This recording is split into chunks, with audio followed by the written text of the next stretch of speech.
Hi everybody, my name is Anna, and today I'm going to talk about the drug phencyclidine, more commonly known as PCP, and how it affects the immune system. So I'll walk you through its history, how it works in the brain and body, and what makes it especially harmful to our body's natural defense system.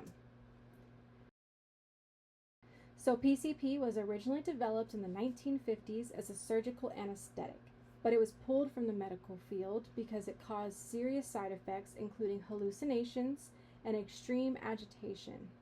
It then became a street drug during the 1970s, and even at that time was considered the most dangerous drug in America. It's completely synthetic, made in labs, not from plants, and is known on the street as angel dust, wet, or embalming fluid. PCP works by binding to specific parts of the NMDA receptor in the brain. So this receptor normally helps the brain process signals using glutamate, which is important for things like memory, learning, and awareness. But PCP blocks this activity, basically shutting off part of the brain's communication system. This is what causes symptoms like hallucinations, paranoia, emotional numbness, and disorganized thinking, all things that mimic schizophrenia. So besides glutamate, PCP also affects several other brain chemicals. It increases the levels of dopamine, which causes euphoria but also psychosis. It increases serotonin, which affects mood and perception, and then it also increases norepinephrine, which contributes to anxiety and a racing heart. So basically, it hits your system like a mix of a stimulant, a hallucinogen, and a dissociative. People who use PCP might feel euphoric, like they're floating or invincible, but there are serious side effects. Things like numbness, slurred speech, drooling, fast heartbeat, high blood pressure, muscle stiffness, shallow breathing, hallucinations, flashbacks, nausea, dizziness, and even seizures. Nothing I'm interested in. It can also cause long-term mental health damage, including depression, psychosis, and memory problems. So now let's talk about the immune system, the body's internal defense force. It protects us from bacteria, viruses, and cancer cells. It includes bone marrow, where immune cells are made, the thymus, where T cells mature, lymph nodes and vessels, which move immune cells around the body, the spleen, which filters blood, and the skin, our first line of defense.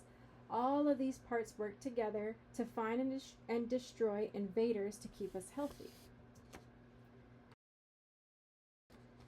So while PCP doesn't directly attack the immune system, it weakens it in several serious ways with the abuse of PCP. So binge use will cause malnutrition and dehydration, which then weakens the immune response. Open wounds from feeling no pain can become infected very easily. Injecting PCP obviously spreads diseases like HIV and hepatitis. Smoking it, we know, raises the risk of cancers like lung cancer and throat cancer, putting more stress on the immune system. And then irregular breathing can lower oxygen levels, damaging organs and immune defenses over time. So basically, your body just ends up fighting constantly just to stay stable. PCP is a Schedule II drug under the Controlled Substances Act. That means it has a high potential for abuse and serious health risk. It's not legal for recreational use and has very, very limited research use under strict supervision. So here's an interesting fact that I found pretty cool that I didn't know before going into this. So PCP actually helped lead to the development of something called ketamine. And ketamine is used in mental health therapies now for severe depression and PTSD.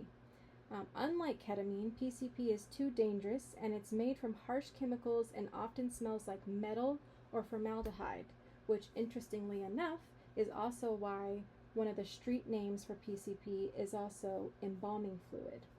So legalizing it would cause more harm than good, including higher public health costs due to injuries sustained from erratic and aggressive behavior and safety risks.